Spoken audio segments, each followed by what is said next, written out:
நாளைக்கான வீடியோ தாங்க வந்திருக்கு. அந்த வீடியோ வந்து சூப்பரா இருந்துச்சு அப்படி தாங்க சொல்லணும். அதாவது ஆதியை வந்து போட்டு தள்ளுறதுக்கு வந்து பயங்கரமா பிளான் பண்ணிட்டாங்க அப்படின்னு தாங்க சொல்லணும். அதெல்லாம் பார்க்கறதுக்கு நம்ம சேனலை மட்டும் மறக்காமல் லைக் அண்ட் சப்ஸ்கிரைப் மட்டும் பண்ணிடுங்க. ஃபஸ்ட்டு சீனில் வந்து நம்ம பாரதி இருக்காங்கல்ல, அவங்க வந்து சாப்பிட்டு முடிச்சுட்டு கை கழுவிக்கிட்டு இருக்கிற மாதிரி காட்டிக்கிட்டு இருக்காங்க. கை கழுவிட்டு எனக்குள்ளே இருக்கிற மிரர் இருக்குல்ல, அதை பார்த்துக்கிட்டு இருக்கிற மாதிரி காட்டுறாங்க. அந்த நேரத்தில் அவன்கிட்ட வந்து ஒரு குரல் கேட்குது. நானும் பல வாட்டி அவனை வந்து கொல்றதுக்கு திட்டம் போட்டுக்கிட்டு இருக்கேன். ஆனால் அவன் மிஸ் ஆகிக்கிட்டே இருக்கான். கண்டிப்பாக அவனை இந்த வட்டம் விடவே மாட்டேன். கண்டிப்பாக அவன் வாழ போகிற கடைசி நாள் இதாக தான் இருக்கும் அப்படிங்கிற மாதிரி சொல்லி அவங்ககிட்ட ஒரு குரல் கேட்டுக்கிட்டு இருக்கு. யார் இது கொல்ல போகிறேன் அப்படிங்கிற மாதிரிலாம் பேசிக்கிட்டு இருக்காங்களே அப்படின்னு சொல்லிட்டு நம்ம பாரதியை வந்து அங்கிட்டு ஜன்னல் பக்கத்தில் காது வச்சு கேட்டுக்கிட்டு இருக்காங்க. அந்த ஆதி என்னை கொல்லாமல் விடக்கூடாதுங்க.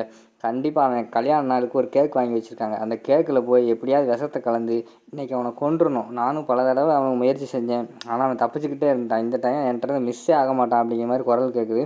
உடனே இதை கேட்டவுடனே நம்ம பாரதி இருக்காங்களா, பாரதிக்கு வந்து கண்ணிலேருந்து கண்ணீராக வந்துடுது. என்னது ஆதியை கொல்ல போகிறாங்களா அப்படிங்கிற மாதிரி சொல்லிட்டு சரி எப்படியாவது ஆதியை வந்து காப்பாற்றணும் அப்படின்னு சொல்லிட்டு அந்த இடத்துலேருந்து ஒருவரும் கிளம்பி வர்ற மாதிரி காட்டுறாங்க. இந்த பக்கம் பார்த்தா நம்ம பவானி ஏகாம்பரம் 2 பேர் இருக்காங்களா, அவங்க 2 பேர் வந்து அந்த கேக் முன்னாடி நின்றுட்டு இருக்கிற மாதிரி காட்டிக்கிட்டு இருக்காங்க.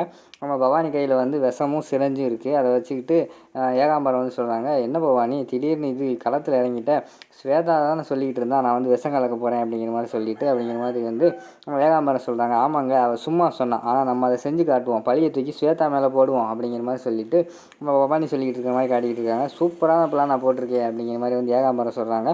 சரிங்க ஆள் வராங்களா இல்லையான்னு நான் பார்த்துக்கிறேன். நீங்கள் என்ன செய்கிறீங்கன்னா இதில் வந்து விஷம் இருக்குது. இந்த விஷத்தை வந்து அந்த சிரஞ்சை வச்சு மெதுவாக எடுத்து கேக்கில் அப்படியே அங்கிட்டு இங்கிட்டு தெளித்து விடுங்க. கண்டிப்பாக இதை வந்து ஆதி வெட்டிட்டு கண்டிப்பாக சாப்பிடுவான். சாப்பிட்டவொடனே அவனோட கதை முடிஞ்சிடும். அதுக்கடுத்து இந்த இருக்கிற சொத்து எல்லாத்துக்குமே நம்ம தான் முதலாளி அப்படிங்கிற மாதிரி சொல்லிகிட்டு இருக்கிற மாதிரி காட்டிக்கிட்டு இருக்காங்க.